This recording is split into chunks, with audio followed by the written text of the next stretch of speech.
Well, morning, fellow zombies. Are we alive yet? Are we awake yet? I'm getting there. I'm getting there. 4:14 in the morning, West Coast time. It is November the 22nd of 2024. Uh, hey, Zombie Weaver up John C. Roseman, California. Yeah, what's going on, guys? So, I laid low off the political crap going on, and I knew there was going to be some kind of fallout when it came down for the unexpected news several days ago, or within the past several days, that MSNBC morning hosts Joe Scarborough and co-host Mika came out to Mar-a-Lago. I think I already talked about this one here. It's probably in my win file somewhere. And tried to make nice. I think on behalf of MSNBC and also on behalf of their show because of what Trump had threatened, what we kept hearing all past year or more, that anybody going against Trump, he's going to go after. Doesn't matter who or what. That was being said on every political thing that's being posted out there. All the news clips. So MSNBC, after it was declared that Trump was the winner,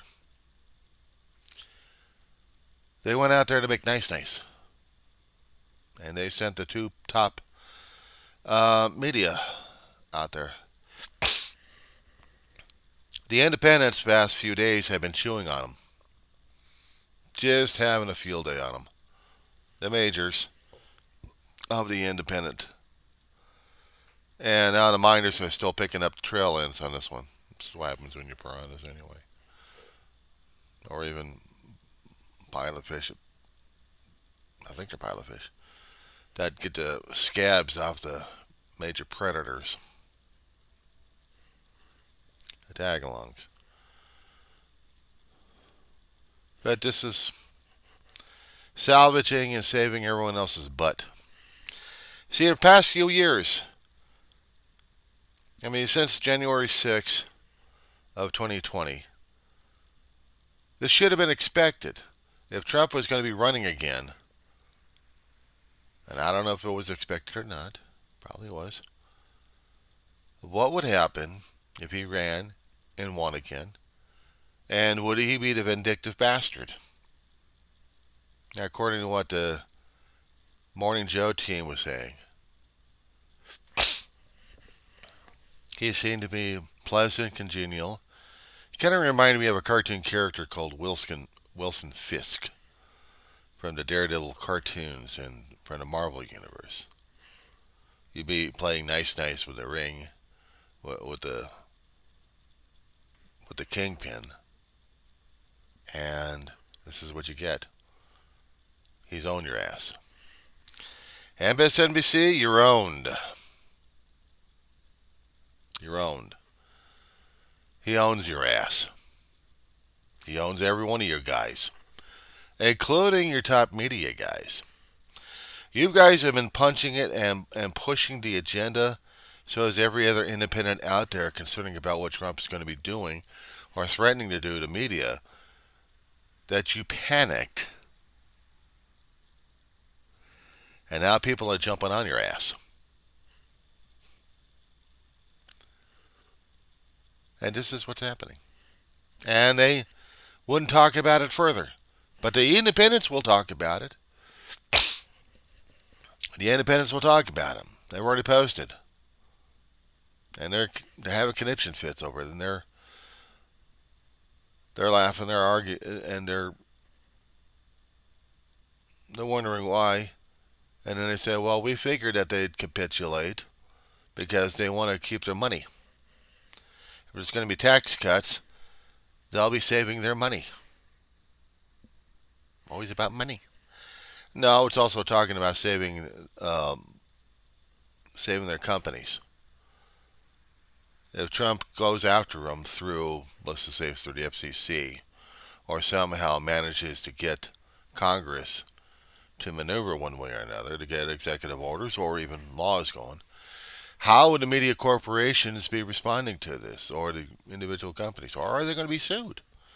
Are they going to be getting someone who's going to be really thirsty enough to wreck problems with the media? But what I'm trying to figure on this one here, even if one or two are targeted, this is sending a clear message that media is open season. How is everybody going to be responding to this? If the media moguls out there, both social media, what used to be called print, and now you got the regular media out there, if one or two, or maybe more, have been hit with lawsuits or some kind of political maneuvering from Congress, executive order couldn't do a damn thing concerning about corporate media, or could they? What could happen to the media outlets if the Trump administration, so has it been pushed by everybody, including the Trump administration, decides to go after those who are going against Trump in any way, shape, or form?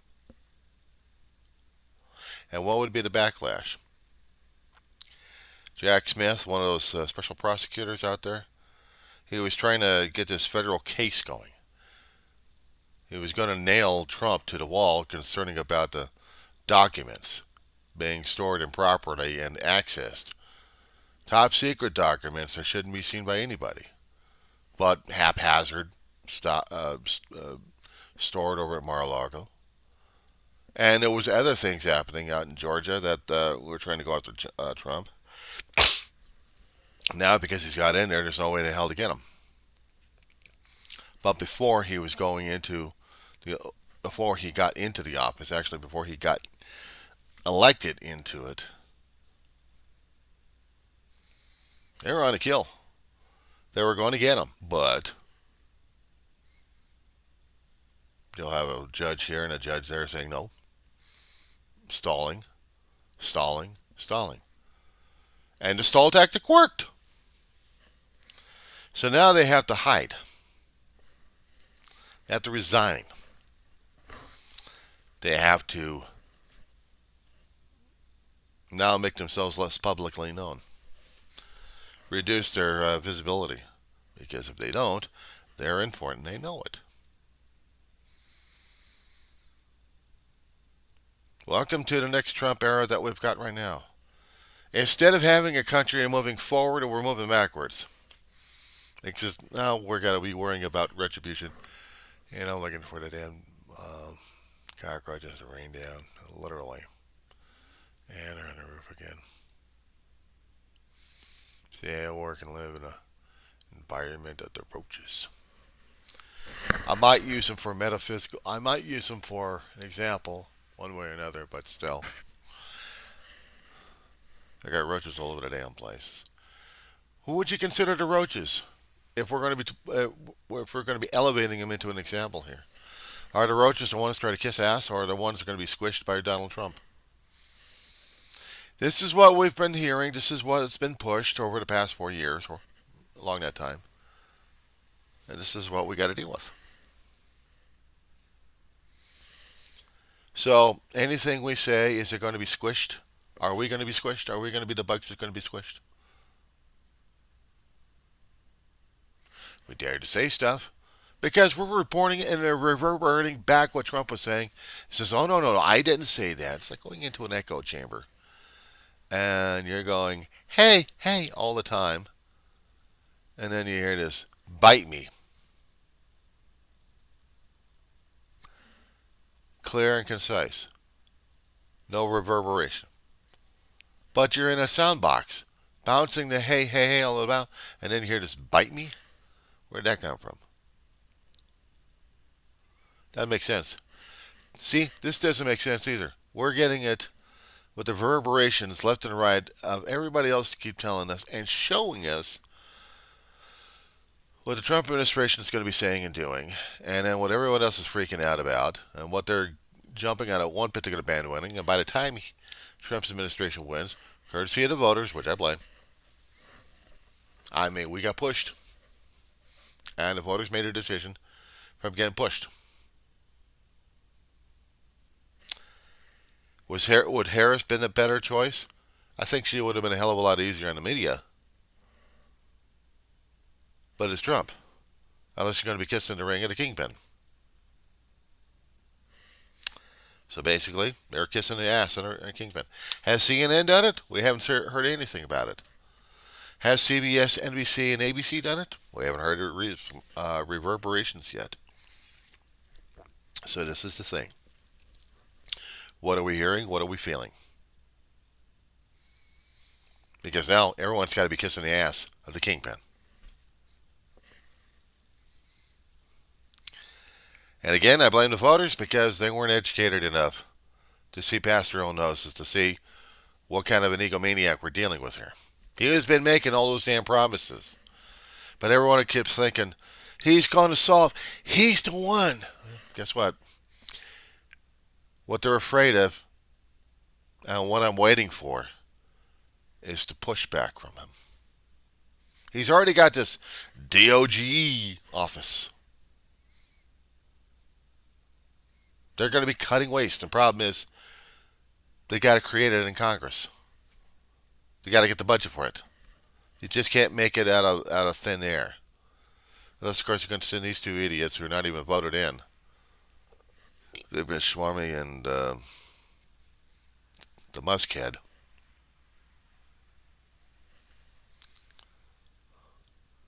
So these two guys kissing ass like crazy. And now they think they're under Trump's thumb. They're under the kingpin. Going to be going after people. And this is what the kind of country we want for America. And what we keep hearing from the media pundits, our democracy is gone. What we're hearing from every other independents out there, democracy is gone. Because we voted it out of office. Well, we'll see in the next 4 years, or actually within the next 2 years. Because we've got midterms coming up. And whether or not the seats are going to be changing in Congress, one way or another. Or are they going to be null and void? But you can't null and void because you've got to null and void the Constitution of the United States. Is that going to happen within the next 2 years?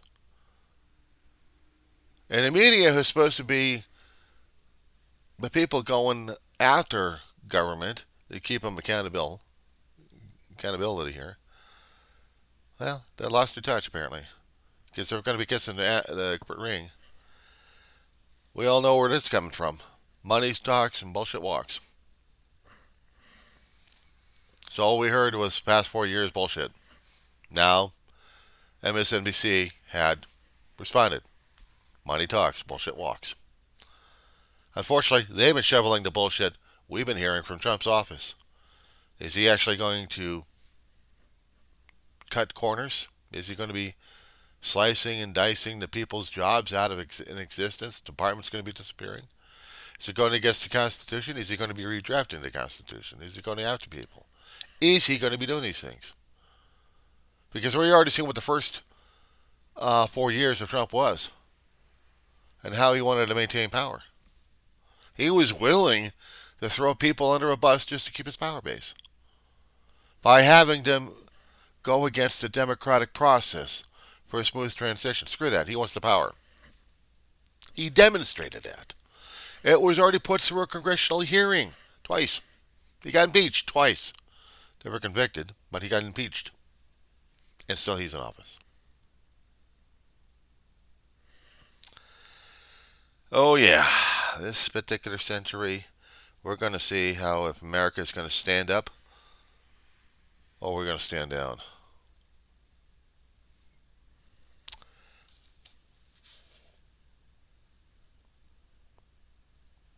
I don't know.